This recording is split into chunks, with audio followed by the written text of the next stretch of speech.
ಪ್ರಾಯೋಜಕರು Shiddas, the Samsung exclusive store, city arcade, Bendurwell, Mangalore and Udupi Manipal main road, Udupi.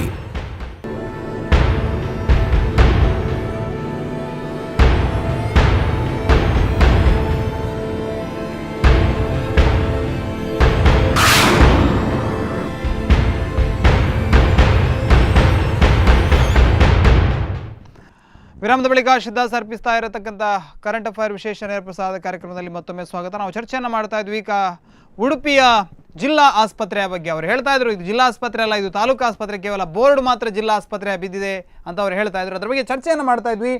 ಔಷಧದ ಕೊರತೆಯ ಬಗ್ಗೆ ಬಹಳ ಪ್ರಮುಖವಾಗಿ ಇಲ್ಲಿ ಚರ್ಚೆ ಮಾಡಬೇಕು. ಅವರು ಕೂಡ ಹೇಳಿದರು ಜೀವರಕ್ಷಕ ಔಷಧದ ಕೊರತೆ ಇದೆ ಇಲ್ಲಿ. ನಿಮಗೆ ಅಂಥ ಪ್ರಕರಣಗಳು ಯಾವತ್ತಾದರೂ ಇತ್ತೀಚೆಗೆ ಕಂಡು ಬಂದದ್ದಿದೆಯಾ? ನೋಡಿ, ಬಹಳಷ್ಟು ಇದೆ. ಒಬ್ಬ ಜಯಂತ್ ಅಂತ ಒಬ್ಬ ಪೇಷಂಟ್ ಇದ್ದ. ಅವ ದಲಿತರ ಹುಡುಗ, ಬಿಕಾಮ್ ಆಗಿದೆ. ಅವನಿಗೆ ಹೊಟ್ಟೆಯಲ್ಲಿ ಹುಣ್ಣಾಗಿ ಅವನಿಗೆ ಬೇಕಾಗುವಂತಹ ಮದ್ದು ಅವನಿಗೆ ಸಿಗ್ತಾ ಇಲ್ಲ. ಯಾಕಂದ್ರೆ ಅವನಿಗೆ ಪ್ರೈವೇಟ್ ಅಲ್ಲಿ ತಗೊಳ್ಳಿಕ್ಕೆ ಆಗುದಿಲ್ಲ, ಗೌರ್ಮೆಂಟ್ ಹಾಸ್ಪಿಟಲ್ ಅಲ್ಲಿ ಅವನಿಗೆ ಆ ಔಷಧಿ ಸಿಗುದಿಲ್ಲ. ನಾವು ಬಹಳಷ್ಟು ರಿಕ್ವೆಸ್ಟ್ ಮಾಡಿದ್ವಿ, ಮೊದಲಿನ ಸರ್ತಿ ಸ್ವಲ್ಪ ಕೊಟ್ಟರು, ಬಟ್ ಅವನಿಗೆ ಅದು ತಗೊಳ್ಳದಿದ್ರೆ ಆಗುದಿಲ್ಲ. ಒಂದು ಅದಾಯ್ತು. ರೇಖಾ ಅಂತ ಬ್ರಹ್ಮಾವರದಲ್ಲಿ ಕಿಡ್ನಿ ಪೇಷಂಟ್ ಒಬ್ಬರು ಇದ್ದಾರೆ. ಅವ್ರು ಹೇಳ್ತಾ ಇದ್ದಾರೆ ನನಗೆ ಸರ್ಕಾರದಿಂದ ಏನಾದ್ರೂ ಮದ್ದು ತೆಗೆಸಿಕೊಡಿ, ಯಾಕಂದ್ರೆ ಅವ್ರಿಗೆ ತಿಂಗಳಿಗೆ 7,000 ರೂಪಾಯಿ ಅವರಿಗೆ ಮದ್ದಿಗೆ ಬೇಕು, ಮೆಡಿಸಿನ್ಗೆ ಬೇಕು. ಜನಸಾಮಾನ್ಯರಿಗೆ ಬೇಡ ಸರ್. ಅಂತಹ ಒಂದು ಘೋರ ಕಾಯಿಲೆ ಅವರಿಗೆ ಒಂದು ವ್ಯವಸ್ಥೆ ಮಾಡ್ಬೇಕಲ್ಲ. ಅವ್ರು ಏನು ಮಾಡ, ಅವರಿಗಿನ್ನು ಹಾಗಾದ್ರೆ ಔಷಧಿ ಸಿಗದಿದ್ರೆ ಅವರಿಗೆ ಸಾವು ಖಂಡಿತ ಅಲ್ವಾ? ಈಗ ನಮ್ಮ ಅಂಬೇಡ್ಕರ್ ಸಂವಿಧಾನ ಎಂತ ಹೇಳ್ತದೆ, ಪ್ರತಿಯೊಬ್ಬನಿಗೂ ಸಮಾನ ಜಲ, ಭೂಮಿ, ನೀರು ಎಲ್ಲ ಸಮಾನತೆ ಅಂತ. ಎಲ್ಲಿ ಸಮಾನತೆ ಉಂಟು? ಇವರು ಸಂವಿಧಾನವನ್ನು ಅತ್ಯಾಚಾರ ಮಾಡೋದಲ್ವಾ?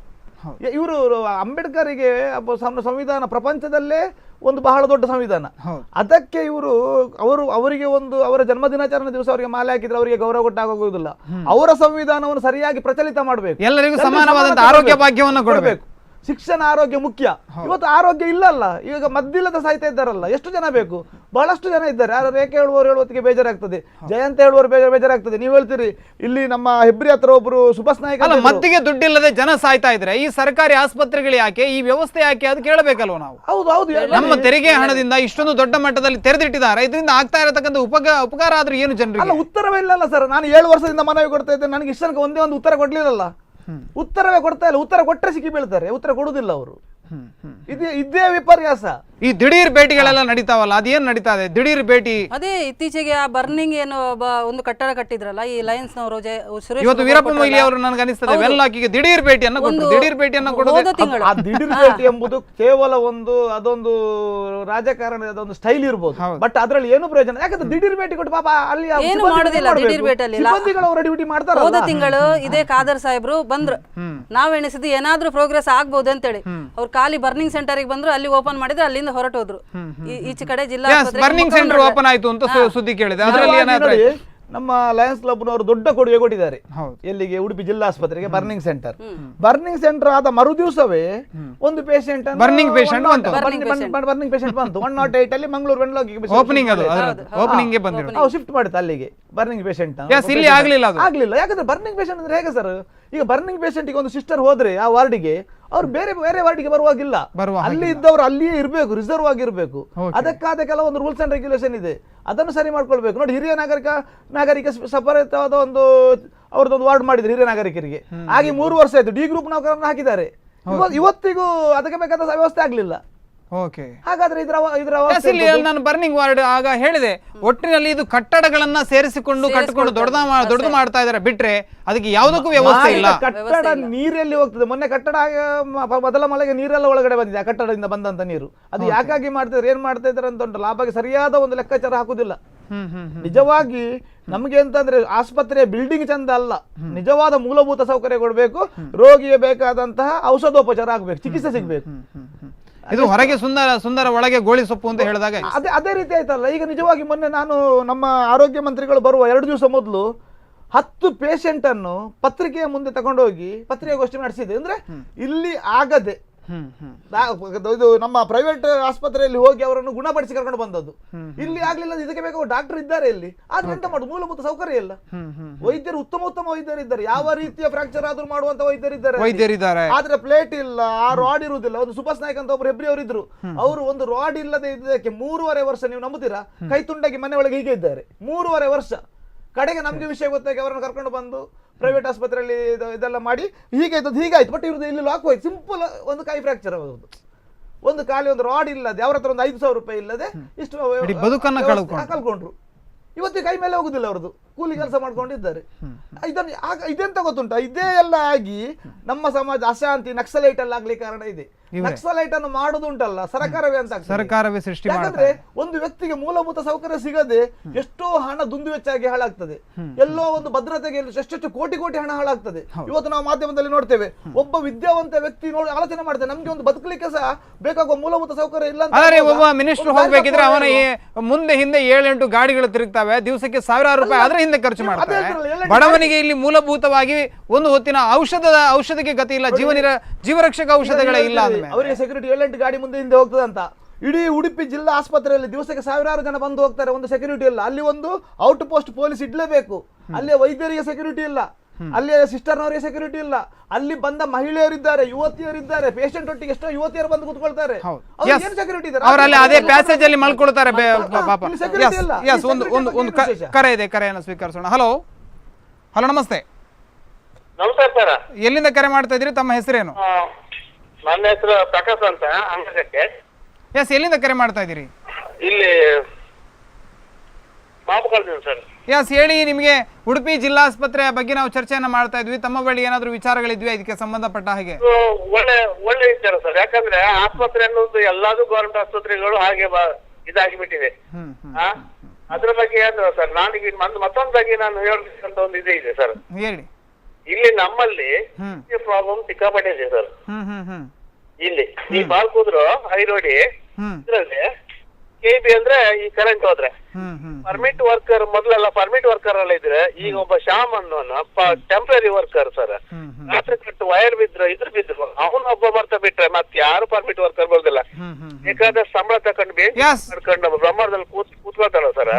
ನಾನ್ ನಿಮ್ಮ ಇದು ಫೋನಿಗೆ ಕಾಯ್ತಾ ಇದ್ದೀನಿ. ನಾವು ಬೇಕಾದ್ರೆ ಶ್ಯಾಮ್ ಅನ್ನೋನ್ ಬೇಕಾದ್ರೆ ನಿಮ್ಗೆ ತೋರಿಸಿ ಕೊಡ್ತೇನೆ, ಇಲ್ಲೇ ಇದ್ದಾರೆ ಮಾಬು. ಎಸ್, ಓಕೆ, ಧನ್ಯವಾದಗಳು ಸರ್. ತಾವು ಹೇಳ್ತಾ ಇದ್ರೆ ಮಾಬುಕ್ಕಳದಲ್ಲಿ ಅದೊಂದು ದ್ವೀಪದ ರೀತಿಯಲ್ಲಿ ಇರತಕ್ಕಂಥ ಪ್ರದೇಶ, ಅಲ್ಲಿಗೆ ವಿದ್ಯುತ್ ಸಂಪರ್ಕ ಸರಿಯಾಗಿಲ್ಲ, ಅಧಿಕಾರಿಗಳು ಸರಿಯಾಗಿ ಸ್ಪಂದಿಸ್ತಾ ಇಲ್ಲ ಅಂತ ಹೇಳಿದ್ರೆ. ಒಟ್ಟಿನಲ್ಲಿ ಅಧಿಕಾರಿಗಳ ಅವಸ್ಥೆ ಇಷ್ಟು. ನಾವು ಸರ್ಕಾರಿ ಆಸ್ಪತ್ರೆ ಬಗ್ಗೆ ಚರ್ಚೆಯನ್ನು ಮಾಡ್ತಾ ಇದ್ವಿ. ಅತ್ಯಂತ ಸುಂದರವಾದ ಕಟ್ಟಡ, ಬಹಳ ವಿಶಾಲವಾದ ಕಟ್ಟಡ ಈಗ ಇನ್ನಷ್ಟು ಸೇರ್ಪಡೆಗೊಳ್ತಾ ಇದೆ ಆ ಭಾಗದಲ್ಲಿ. ಎದುರುಗಡೆ ಗಾರ್ಡನ್ ಬೇರೆ ಮಾಡ್ತಾ ಇದ್ದಾರೆ. 2-3 ವಾಹನಗಳು ಕೂಡ ಕಾಣ್ತಾ ಇವೆ ನಿಮಗೆ. ಆದರೆ ಈ ವಾಹನಗಳ ಬಗ್ಗೆ ನಾನು ಕೇಳಬೇಕು ವಿಶ್ವ ಶೆಟ್ರೆ, ಅಲ್ಲಿ ಆಂಬ್ಯುಲೆನ್ಸ್ಗಳಿವೆ. ಅಲ್ಲಿ ನೋಡಿ 2 ಆಂಬ್ಯುಲೆನ್ಸ್ ಉಂಟು. ಆ 2 ಆಂಬ್ಯುಲೆನ್ಸ್ ಈಗ ಎಷ್ಟೋ ಸಮಯದಿಂದ ಅದು ಚಲಾವಣೆಯಲ್ಲಿ ಇಲ್ಲ. ಈಗ ಎಷ್ಟೋ ಸರ್ತಿ ನಮ್ಮ ಕೆಲವೊಂದು ರೋಗಿಗಳಿಗೆ ಆಂಬ್ಯುಲೆನ್ಸ್ ಸಿಗುದಿಲ್ಲ, ತಗೊಂಡೋಗಿಲ್ಲ ಅಂತ ಒಂದು ನಾಯಿಗಳ ಹೆರಿಗೆಗೆ ಇಟ್ಟದು ಅಂತ ಕಾಣುತ್ತೆ.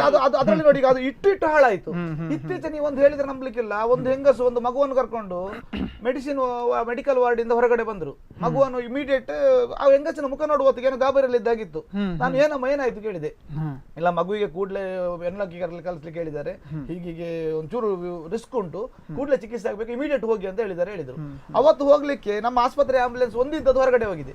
ಇಂಥ ಆಂಬ್ಯುಲೆನ್ಸ್ ಇದ್ರೆ ಉಪಯೋಗ ಮಾಡಬಹುದು. 108 ಮಾಡೋಕೆ 108 ಉಡುಪಿಯದು ಬೇರೆ ರೀತಿಯ ಬೇರೆ ಕಡೆಯಲ್ಲಿ ಕರ್ತವ್ಯ ನಿರತವಾಗಿದೆ.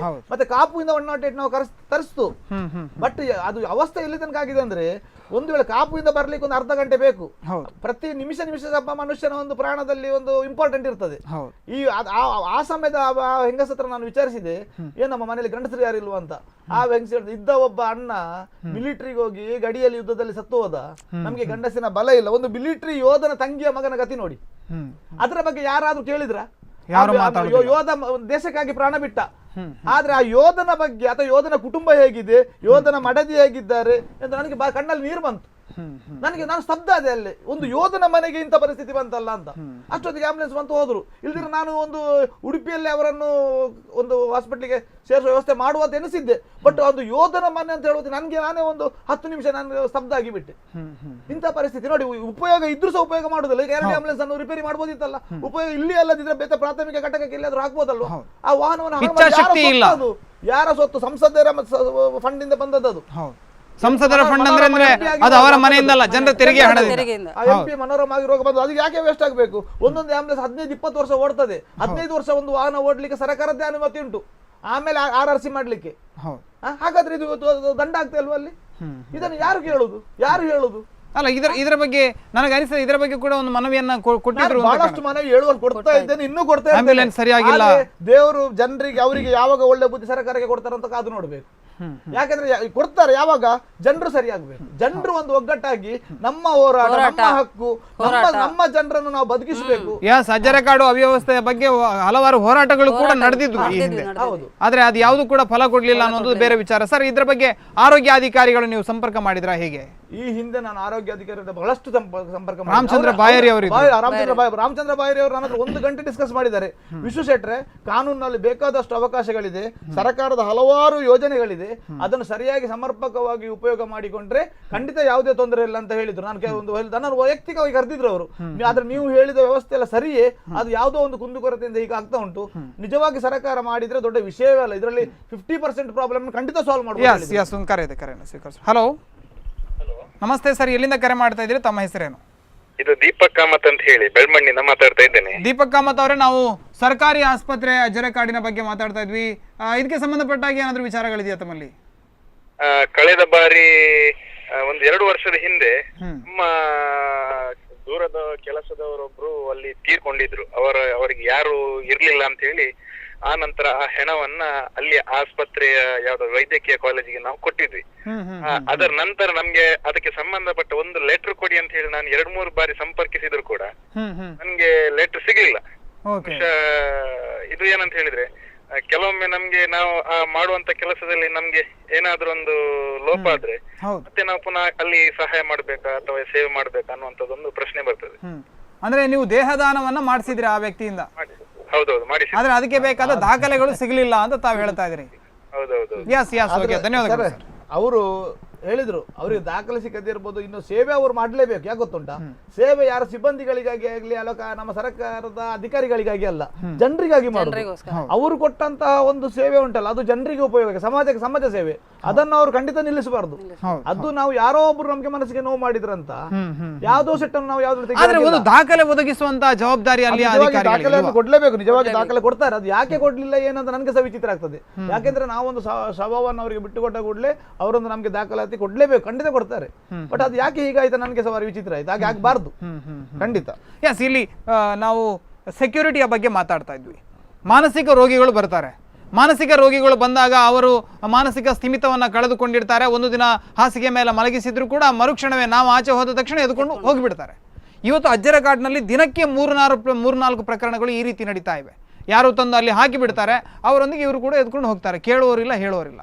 ಇದೊಂದು ಬಹಳ ಮುಖ್ಯವಾದ ಪ್ರಶ್ನೆ ಸರ್, ಬಹಳ ಮುಖ್ಯ ಬಹಳ ಇಂಪಾರ್ಟೆಂಟ್. ನೋಡಿ, ಮಾನಸಿಕ ರೋಗಿಗಳಲ್ಲಿ ಕೂಡ 2 ಜನ ಇದ್ದಾರೆ. ನೋಡಿ, ಒಬ್ಬ ಡೈಲಿ ಡ್ರಿಂಕ್ಸ್ ಇದರ ಬಗ್ಗೆ ನಾವು ಚರ್ಚೆ ಮಾಡೋಣ. ಹಲೋ, ನಮಸ್ತೆ. ಎಲ್ಲಿಂದ ಕರೆ ಮಾಡ್ತಾ ಇದ್ರಿ? ತಮ್ಮ ಹೆಸರೇನು? ಕರೆ ಕಟ್ಟಾಯ್ತು. ನೋಡಿ, 2 ಸಮಸ್ಯೆ. ಒಂದು ಮಾನಸಿಕ ರೋಗಿಗಳಲ್ಲಿ ಒಬ್ಬರು ಡ್ರಿಂಕ್ಸ್ ಮಾಡುವಂತ ವ್ಯಕ್ತಿಗೆ ಏನೋ ತೊಂದರೆ ಆಯ್ತು, ಏನೋ ಆಕ್ಸಿಡೆಂಟ್ ಆಯ್ತು, ಅವನನ್ನು ಚಿಕಿತ್ಸೆಗೆ ಆಸ್ಪತ್ರೆಗೆ ಹಾಕ್ತು. ಆವಾಗ ಏನಾಯ್ತು, ಅವನಿಗೆ ಡೈಲಿ ಡ್ರಿಂಕ್ಸ್ ಮಾಡುವವನಿಗೆ ಡ್ರಿಂಕ್ಸ್ ಸಿಕ್ಕದಿದ್ರೆ ಆಲ್ಕೋಹಾಲಿಕ್ ಡಿಸಾಲ್ವ್ ಆಗ್ತಾನೆ. ಅವ ಒಂದು ನಮನಿ ಹುಚ್ಚರ ರೀತಿ ಪ್ರವೃತ್ತಿ ಮಾಡ್ತಾನೆ. ಅಲ್ಲಿ ಓಡುದು, ಇಲ್ಲಿ ಓಡುದು, ಅವ ಓಡಿಸ್ಕೊಂಡ್ ಬರ್ತಾನೆ, ಇವ ಓಡಿಸ್ಕೊಂಡ್ ಬರ್ತಾನಂತ. ಆ ಪಾಪ ವಾರ್ಡ್ ಅಲ್ಲಿ 1-2 ಸಿಸ್ಟರ್ನವರು ಇರುದು. ಅವ್ರು ಅವನನ್ನು ಎಷ್ಟು ಕಂಟ್ರೋಲ್ ಮಾಡುದು. ನಾನು ಎಷ್ಟೋ ಸಲ ನೋಡಿದೆ, ಅಲ್ಲಿ ಕತ್ತಿ ಹಿಡ್ಕೊಂಡು ಬಂದ, ಇಲ್ಲಿ ಹಾಗಾಯ್ತು ಹೀಗಾಯ್ತು, ಬಾಗಿಲು ಹೊಡೆಯುದು, ಆವಾಗ ರಕ್ಷಣೆ ಇಲ್ಲ. ಮತ್ತೆ ಒಂದು ರಿಯಲ್ ಮಾನಸಿಕ ರೋಗಿಗಳಿರ್ತಾರೆ, ಯಾವುದೋ ಒಂದು ಸಮಸ್ಯೆಯಿಂದ. ಈಗ ಅದರಲ್ಲಿ ಕೂಡ ಕೆಲವು ಮಾನಸಿಕ ರೋಗಿಗಳಿಗೆ ಮನೆಯವರು ಇರುವುದಿಲ್ಲ, ಹೊರ ಜಿಲ್ಲೆಯಿಂದ ಹೊರ ರಾಜ್ಯದಿಂದ ಬಂದಿರ್ತಾರೆ. ಇವತ್ತಿನ ಯುವಕರು ತುಂಬಾ ಜನ ಇದ್ದಾರೆ. ನಾವು ಬಹಳಷ್ಟು ಜನರನ್ನು ನಮ್ಮ ಇಲ್ಲಿ ಉಡುಪಿಯಲ್ಲಿ ಸರಿ ಮಾಡಿ ಕಳಿಸಿದ್ದು ದಾಖಲಾತಿ ಸಹ ಉಂಟು. ಆದ್ರೆ ಅಂತ ಮಾನಸಿಕ ರೋಗಿಗಳನ್ನ ಹಾಕಿದಾಗ ಅಲ್ಲಿ ಸಪರೇಟ್ ಸೆಲ್ ಇಲ್ಲ. ನಿಜವಾಗಿ ಒಂದು ಲೇಡೀಸಿಗೆ ಒಂದು ಜೆಂಟ್ಸಿಗೆ 2 ಸೆಪರೇಟ್ ಸೆಲ್ ಅಗತ್ಯ.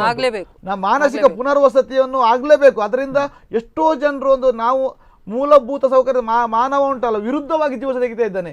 ಯಾವ ರೀತಿಯಲ್ಲಿ ಆ ರಸ್ತೆ ಬದಿಯಲ್ಲಿ ಬಿದ್ದುಕೊಳ್ಳುವುದು, ಪ್ರಾಣಿಗಳಿಗಿಂತ ಕೀಳಾಗಿ ವಾಹನ ಬರುವಾಗ ಸಂಚಾರ, ಜನರಿಗೆ ತೊಂದರೆ, ನಾನಾ ರೀತಿಯ ತೊಂದರೆ ಆಗ್ತಾ ಉಂಟು. ಮತ್ತೆ ಕೆಲವೊಂದು ಮನೆಯವರು ಇದ್ರೂ ಸಹ ಬಡತನದಲ್ಲಿ ಇರ್ತಾರೆ. ಪ್ರೈವೇಟ್ ಆಸ್ಪತ್ರೆ ಆಗ್ಲಿ ಅವ್ರ ಆಗುದಿಲ್ಲ. ಇಲ್ಲಿ ಮಾನಸಿಕ ರೋಗಿ ಖರ್ಚು ಮಾಡಬೇಕು, ರೋಗಿ ವೈದ್ಯರು ಇರ್ತಾರೆ, ಆದ್ರೆ ಅಲ್ಲಿ ಬೇಕಾದಂತ ಸೆಲ್ ಇರುವುದಿಲ್ಲ. ಇವು ಆರ್ಡಿನರಿ ಸೆಲ್ಲಲ್ಲಿ ಹಾಕಿದ್ರೆ ಅವ್ರು ಕೇಳುವುದಿಲ್ಲ. ಅವರಿಗೆ ಸಪರೇಟ್ 2 ಸೆಲ್ ಬೇಕು. ಅದು ಸಹ ಆರ್ಡಿನರಿ ಒಟ್ರಾಸಿ ಸೆಲ್ ಅಲ್ಲ.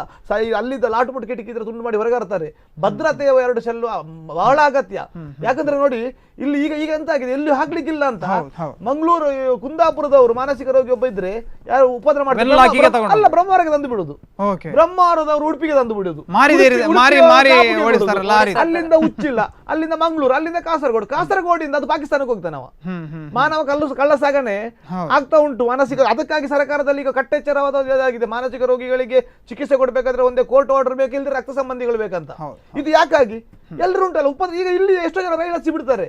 15 ದಿವಸದಿಂದ ಒಬ್ಬ ಹುಡುಗ ಬಂದ ರೈಲಲ್ಲಿ, ಇಲ್ಲಿ ಸಿಕ್ಕಾಪಟ್ಟೆ ತಿರುಗಿದ, ಉಡುಪಿ ಬಸ್ ಸ್ಟ್ಯಾಂಡ್ ಅಲ್ಲಿ ತಿರುಗಿದ, ಮಲ್ಪೆಗೆ ಹೋದ, ಕಡೆಗೆ ಕೊಡವೂರಿನಲ್ಲಿ ನಮ್ಮ ಗೆಳೆಯರ ಸಹಾಯದಿಂದ ಅವನು ಹಿಡಿದು 11:30 ಗಂಟೆ ರಾತ್ರಿಗೆ ನಾವು ನಮ್ಮ ಶಂಕರಪುರದ ಪುನರ್ವಸತಿ ಕೇಂದ್ರಕ್ಕೆ ಸೇರಿಸ್ತು. ಅವರು ನೋಡಿದ ಇವತ್ತಿನ ನ್ಯೂಸ್ ಪೇಪರ್ ಅಲ್ಲಿ ಉಂಟು. ಅವರು ಅವನನ್ನು ಹುಷಾರು ಮಾಡಿ ಅವನ ಮನೆಯವರಿಗೆ ಒಪ್ಪಿಸಿದ್ರು. ಹಾಗಾದ್ರೆ ಇದು ಎಷ್ಟು ಒಳ್ಳೆಯ ಒಂದು ಮುಖ್ಯವಾಹಿನಿಗೆ ತರಲಿಲ್ವಾ? ಹೀಗೆ ಮುಖ್ಯವಾಹಿನಿಗೆ ತರಲಿಕ್ಕೆ ಆಗ್ತದೆ, ಆ ಕೆಲಸ ನಾವು ಯಾಕೆ ಮಾಡ್ತಾ ಇಲ್ಲ? ನಮ್ಮ ಸರ್ಕಾರಗಳು ಯಾಕೆ ಮಾಡ್ತಾ ಇಲ್ಲ? ಇದೊಂದು ಒಂದು ಯಾಕೆ 1-2 ಸೆಲ್ ಮಾಡೋದು ದೊಡ್ಡ ವಿಷಯವ? ಬೇಡದಿದ್ದಕ್ಕೆ ಕೋಟಿಗಟ್ಟಲೆ ಖರ್ಚಾಗಿ ಹೋಗ್ತದೆ. ಇದು 1-2 ಸೆಲ್ ಮಾಡಿ 4 ಇಷ್ಟೆಲ್ಲ ಸಿಬ್ಬಂದಿಗಳಿದ್ದಾರೆ, 4 ಸೆಕ್ಯೂರಿಟಿ ಇಡ್ಲಿಕ್ಕೆ ಆಗುದಿಲ್ವಾ? ಅದು ದೊಡ್ಡ ಬೇಡದಿದ್ದಕ್ಕೆ ಸೆಕ್ಯೂರಿಟಿ ಉಂಟು. ಒಬ್ಬ ಕೈದಿಯನ್ನು ಬೇಕಾದ್ರೆ ಇಲ್ಲಿಂದ ಅವನಿಗೆ ಜೀವಕ್ಕೆ ಇದು ಬೆದರಿಕೆ ಇದ್ರೆ ಹೊರ ಜಿಲ್ಲೆಯ ಜೈಲಿಗೆ ತಗೊಂಡೋಗಿ ಹಾಕ್ತಾರೆ. ಅದೇ ಒಂದು ಮಾನಸಿಕ ರೋಗಿ ತಿರುಗುವವನನ್ನು ಉಂಟಲ್ಲ, ಮೊನ್ನೆ ನಾನು ಒಬ್ಬ ಮಾನಸಿಕ ರೋಗಿಯನ್ನು 2 ತಿಂಗಳು ಟ್ರೀಟ್ಮೆಂಟ್ ಕೊಟ್ಟೆ. ಅವನಿಗೆ ಎಲ್ಲಿ ಕೂಡ ಅವನಿಗೆ ಅವನದು ಅಡ್ರೆಸ್ ಹುಡುಕ್ಲಿಕ್ಕೆ ಆಗ್ಲಿಲ್ಲ. ಅವ ದೈಹಿಕವಾಗಿ ಪ್ರಾಬ್ಲಮ್ ಎಲ್ಲ ಇದ್ದ, ದೈಹಿಕವಾಗಿ ಹುಷಾರಾದ, ಮತ್ತೆ ಪುನಃ ಬಿಟ್ಟರೆ ಅದೇ ರೀತಿ ತಿರುಗ್ತಾನೆ. ಮತ್ತೆ ನಾನು ಅವನನ್ನು ತಗೊಂಡೋಗಿ ಪೊಲೀಸ್ ಸ್ಟೇಷನ್ಗೆ ಪ್ರೊಡ್ಯೂಸ್ ಮಾಡಿದೆ. ಅವನ ಮೇಲೆ ಕಂಪ್ಲೇಂಟ್ ಕೊಟ್ಟೆ. ಅವನಿಂದ ಸಾರ್ವಜನಿಕವಾಗಿ ಉಪದ್ರ ಆಗ್ತಾ ಉಂಟು, ಅವನಿಗೆ ಮತ್ತೆ ಅವನ ಆರೋಗ್ಯಕ್ಕೂ ಭದ್ರತೆ ಬೇಕು, ಇದು ಮಾನವ ಹಕ್ಕು ಉಲ್ಲಂಘನೆ ಆಗ್ತದೆ, ಇದಕ್ಕೆ ದಾರಿ ಕೊಡಿ ಅಂತ ನನ್ನ ಕಂಪ್ಲೇಂಟ್ ಆಧಾರದಲ್ಲಿ ಕೋರ್ಟಿಗೆ ಪ್ರೊಡ್ಯೂಸ್ ಮಾಡ್ತು. ಕೋರ್ಟ್ ಅಲ್ಲಿ ಅವನನ್ನು ಧಾರವಾಡದ ನರ ಮತ್ತು ಮಾನಸಿಕ ರೋಗ ಆಸ್ಪತ್ರೆಗೆ ಹಾಕ್ಲಿಕ್ಕೆ ಅನುಮತಿ ಸಿಕ್ತು. ಆಮೇಲೆ ನಾನು ಒಂದು ಪೊಲೀಸ್ ಹಿಡ್ಕೊಂಡು, ನಾವು 2 ಜನ ಹಿಡ್ಕೊಂಡು ಬಸ್ಸಲ್ಲಿ ಕರ್ಕೊಂಡು ಹೋಗಿ ಅವನನ್ನು ಅಲ್ಲಿ ಧಾರವಾಡದ ಆಸ್ಪತ್ರೆ ಹಾಕಿ ಬಂತು. ಅಲ್ಲಿ ಒಂದು ಚಂದ ರೀತಿಯಲ್ಲಿ ಇದ್ದಾನಲ್ಲ, ಚಿಕಿತ್ಸೆ ಆಗ್ತಾ ಉಂಟು. ಹಾಗೆ ಮಾಡ್ಬೋದಲ್ಲ, ಯಾಕೆ ಮಾಡ್ಲಿಕ್ಕೆ ಆಗುದಿಲ್ಲ? ಈಗ ನಮ್ಮ ಸರ್ಕಾರಕ್ಕೆ ಈಗ ಉಡುಪಿಯಲ್ಲಿ ಇದ್ದವರನ್ನು ಇಲ್ಲಿ ಈ ಜಿಲ್ಲೆಯಲ್ಲಿ ಇಲ್ಲ, ಹೊರ ಜಿಲ್ಲೆಯಲ್ಲಿ ಉಂಟಲ್ಲ, ಅಲ್ಲಿ ಕರ್ಕೊಂಡು ಹೋಗ್ಬೋದಲ್ಲ? ಒಂದೇ ಇಲ್ಲಿ ವ್ಯವಸ್ಥೆ ಮಾಡಬೇಕು, ಅದು ಸಹ ಇಲ್ಲ. ಒಟ್ಟಿನಲ್ಲಿ ಮಾನಸಿಕ ರೋಗಿಗಳಿಗೆ ಬೇಕಾದಂತ ಸರಿಯಾದ ವ್ಯವಸ್ಥೆ ಅಜ್ಜರಕಾಡು ಆಸ್ಪತ್ರೆಯಲ್ಲಿ ಇಲ್ಲ. ಖಂಡಿತ ಇಲ್ಲ, ಯಾಕಂದ್ರೆ ಭದ್ರತೆ ಮುಖ್ಯ. ಅವರಿಗೆ ಸಪರೇಟ್ ಸೆಲ್ ಮಾಡಬೇಕು, ಅದಕ್ಕೆ ಸೆಕ್ಯೂರಿಟಿ ಬೇರೆನೇ ಇಡಬೇಕು. ನಾವು ಒಂದು ದಿನ ಹೋಗುವಾಗ ಮಾನಸಿಕ ನರರೋಗ ತಜ್ಞರು ಯಾರು ಇದ್ದಾರೆ? ಮಾನಸಿಕ ರೋಗ ವೈದ್ಯರಿದ್ದಾರೆ, ನರರೋಗ ತಜ್ಞರಿಲ್ಲ. ನರರೋಗ ತಜ್ಞರಿಲ್ಲ, ನಿಮ್ಮ ಯುರಾಲಜಿ ಇಲ್ಲ. ನೋಡಿ, ಮೊನ್ನೆ ಒಂದು ಸಿಂಪಲ್ BP ಜಾಸ್ತಿ ಆಗಿ ಒಬ್ರು ಬಿದ್ದು ಕೂಡ ಹಾಸ್ಪಿಟಲ್ ತಗೊಂಡೋಗಿ ಹಾಸ್ಪಿಟಲ್ ICL ಎಲ್ಲ ಟ್ರೀಟ್ಮೆಂಟ್ ಕೊಟ್ಟರು. ಬಟ್ ಕ್ಯಾಥರೆಟಿಕ್ ಹಾಕ್ಲಿಕ್ಕೆ ಆಗ್ಲಿಲ್ಲ, ಮೂತ್ರ ಪೈಪನ್ನು. ಅದನ್ನು ಅದು ಆ ರೀತಿಯಲ್ಲಿ ಆಗದಿದ್ರೆ ಯುರಾಲಜಿ ಸ್ಪೆಷಲಿಸ್ಟ್ ಬೇಕು ಅದನ್ನು ಹಾಕ್ಲಿಕ್ಕೆ. ಇಲ್ಲಿ ಯುರಾಲಜಿ ಇಲ್ಲ. ಕಡೆಗೆ ನಾವು KMC ಕರ್ಕೊಂಡು ಹೋಯ್ತು. ಇಲ್ಲದಿದ್ರೆ ಇಲ್ಲದಿದ್ರೆ ವೆನ್ಲಾಕಿ ಹೋಗ್ಬೇಕು. ಅಷ್ಟು ತನಕ ಅವನಿಗೆ ಜೀವಕ್ಕೆ ಅಪಾಯ ಆದ್ರೆ ಯಾರು ಹೊಣೆ? ಒಂದು ಸಿಂಪಲ್ ಯುರಾಲಜಿ ಡಾಕ್ಟರ್ ನಮ್ಮ ಜಿಲ್ಲಾ ಆಸ್ಪತ್ರೆ ಇಲ್ಲ ಅಂತಂದ್ರೆ ಜಿಲ್ಲಾ ಆಸ್ಪತ್ರೆ ಇದು ಆಸ್ಪತ್ರೆ ಅಲ್ಲ, ತಾಲೂಕು ಆಸ್ಪತ್ರೆ. ಅದರ ಮೇಲೆ ನಮ್ಮ ತಾಲೂಕು ಕಾರ್ಕಳದವರು ಇರ್ಬೋದು, ಬೈಂದೂರು ಇರ್ಬೋದು, ಕುಂದಾಪುರ ಇರ್ಬೋದು, ಅವರು ಅಲ್ಲಿ ಒಂದು ರೋಗಿ ಬಂದಗಳು ಇಲ್ಲಿ ಆಗುದಿಲ್ಲ ಅಂತ ಉಡುಪಿಗೆ ಕಳಿಸೋದು ದೊಡ್ಡ ತಪ್ಪು ಅವ್ರು. ಯಾಕಂದ್ರೆ ಇಲ್ಲಿ ಎಂತ ಉಂಟು, ಅಲ್ಲೇ ಏನೂ ಇಲ್ಲ.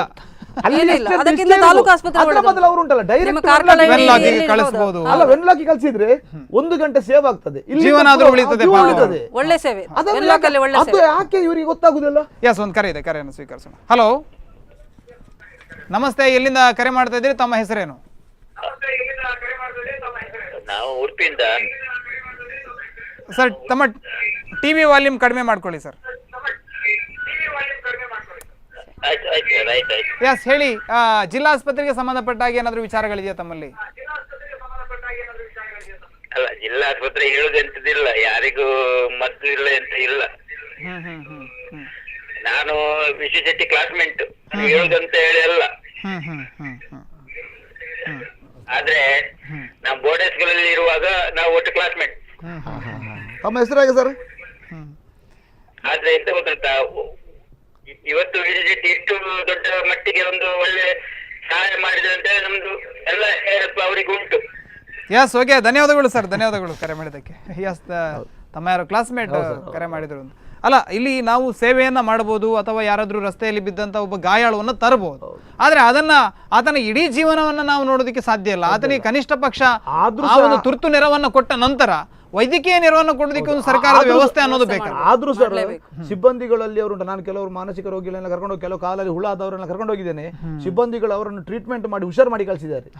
ಬಹಳಷ್ಟು ಜನರನ್ನು ಅವರ ಎಷ್ಟೋ ಶೇವಿಂಗ್ case ಗಡ್ಡ ಆನೆಕಾಲು ರೋಗದ ರೋಗಿಗಳು ಎಷ್ಟು ಎಷ್ಟು ತಪ್ಪೋದಿಲ್ಲ ಮಾಡಿ ಅವರಿಗೆ ವಸ್ತ್ರ ಕೊಟ್ಟು ಅವರ ಮನೆಯಿಂದ ವಸ್ತ್ರ ತಂದು ಕೊಟ್ಟ ಸಿಬ್ಬಂದಿಗಳಿದ್ದಾರೆ. ಅಲ್ಲಿ ಒಬ್ರು ವಿಮಲಕ್ ಅಂತ ಇದ್ದಾರೆ, ಅಣ್ಣಪ್ಪ ಅಂತ, ಅವರು ನಿಜವಾಗಿ ರಿಯಲ್ ಸರ್ವಿಸ್ ಕೊಟ್ಟಿದ್ದಾರೆ. ಒಳ್ಳೆ ಸೇವೆ, ಒಳ್ಳೆ ಸೇವೆ. ಅದ್ರ ಅದ್ರ ಬಗ್ಗೆ ಬಗ್ಗೆ ನಾವು ಮಾತಾಡ್ಲಿಕ್ಕಿಲ್ಲ. ಮಾತಾಡ್ಲಿಕ್ಕಿಲ್ಲ. ಅವರನ್ನು ಸ್ನಾನ ಮಾಡಿಸಿದ್ದಾರೆ ಎಷ್ಟೋ ವರ್ಷ. ನೋಡಿ, ನಾನು ಅವತ್ತು ಪ್ರೇಮ್ ಕುಮಾರ್ ಅಂತ ನಾಗ್ಪುರದವನನ್ನು 10 ವರ್ಷ ಅವ ಸ್ನಾನ ಮಾಡ್ಲಿಲ್ಲ.